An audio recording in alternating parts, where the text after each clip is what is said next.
નમસ્કાર દર્શક મિત્રો, હું છું નિશાને. આપ જોઈ રહ્યા છો લોકસત્તા જનસત્તા. રાજકોટ ટીઆરપી ગેમ ઝોનની દુર્ઘટનાથી સમગ્ર રાજ્યમાં તંત્ર કામે લાગી ગયું છે.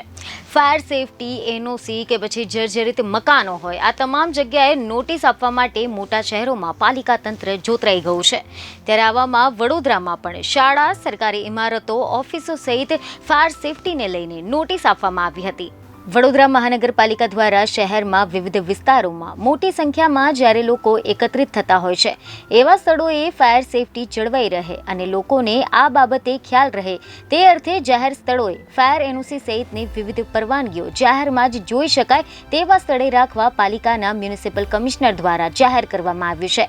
પરંતુ શહેરના ગીચ વિસ્તાર જેવા કે માંડવી, નવા બજાર, મંગળ બજાર, નરસિંહજીની પોળમાં જો કોઈ દુર્ઘટના સર્જાય તો ફાયર વિભાગની શું તૈયારી છે તે મોટો સવાલ છે. ત્યારે ફાયર વિભાગનું કહેવું છે કે 6 મહિનામાં 730 જેટલી આગની ઘટનાઓ સામે આવી છે. અમારી પાસે વિવિધ પ્રકારના ફાયર એન્જિન્સ છે. એમાં વોટર કેપેસિટી છે, પછી પાવડરથી ફાયર ફાઇટિંગ કરી શકાય, ફોર્મથી ફાયર ફાઇટિંગ કરી શકાય, અને વિવિધ પંપની કેપેસિટી અને ફાયરના જે આપણા જે વોટર સ્ટોરેજ ટેન્ક 4,000થી લઈને 12,000 લીટર સુધીની વોટર ટેન્ક કેપેસિટીના સાધનો છે, જે વિવિધ અલગ અલગ કોલમાં અલગ તેનો ઉપયોગ કરી શકતા હોય. તો પહેલાં શું પબ્લિક વધુ હોય અને વસ્તી ગીચતા વધારે હોવાથી તો ટ્રાફિકનો ઇસ્યુ પહેલાં તો આવતો હોય, અને લેક ઓફ કોમ્યુનિકેશન બી ઘણીવાર અમને વ્યવસ્થિત એમના એડ્રેસ ના મળતા હોય, કાં તો એડ્રેસ સામેવાળા વ્યક્તિ દ્વારા દર્શાવવામાં ન આવતું હોય. પછી જે ગીચવાળી વસ્તુ હોય છે ત્યાં દબાણ દુકાનો દ્વારા અને જે રેસિડન્સ દ્વારા જે દબાણ કરવામાં આવે, કાં તો વાહનો અનપ્રોપર પાર્કિંગ બી અનપ્રોપર કરતા હોય છે, જેથી વાહનો અમારા જઈ શકતા નથી અને એમાં સમય લાગતો હોય છે. જે નાગરિકો છે એમને જે સ્કૂલ્સ છે, હોસ્પિટલ્સ છે, પછી એપાર્ટમેન્ટ છે હાઈ રાઇઝ, તેઓને તો અમારા દ્વારા ટ્રેનિંગ આપવામાં આવતી હોય છે. પરંતુ બિલ્ડિંગની સંખ્યા વધુ હોય વડોદરા શહેરમાં તો અમારો સ્ટાફ એક લિમિટેડમાં હોય, તો અમે બધી જગ્યાએ ટ્રેનિંગ નથી આપી શકતા. એટલા માટે જેને જરૂર છે અને જે લોકો અમારી પાસે ટ્રેનિંગની અપેક્ષા રાખી રહ્યા છે તેઓ લેખિતમાં અરજી કરતા હોય છે, અને અમારા દ્વારા એમને સ્થળ પર વિઝિટ કરાવીને એમના સાધનો જે હાજર છે તેના દ્વારા ટ્રેનિંગ આપવામાં આવતી હોય છે. શહેરમાં આગનો આ આંકડો ચોંકાવનારો છે. ફાયર વિભાગની આટલી તૈયારી હોવા છતાં બીજો સવાલ એક એ પણ થાય છે કે ગીચ વિસ્તારમાં કોઈ મોટી દુર્ઘટના થશે તો? આજે રાવપુરા વિસ્તારમાં આવેલા ટાવર 4 રસ્તા પાસે આવેલા એક દુકાનમાં આગ લાગી હતી. ફાયર સ્ટેશનની 9 જેટલી ગાડીઓ તાત્કાલિક ઘટના સ્થળે પહોંચીને પાણીનો મારો ચલાવ્યો હતો. જો કે સદનસીબે રાવપુરામાં ફાયરની ગાડીને જવા માટે જગ્યા તો મળી ગઈ હોવાથી આગ પર કાબુ લેવાયો હતો.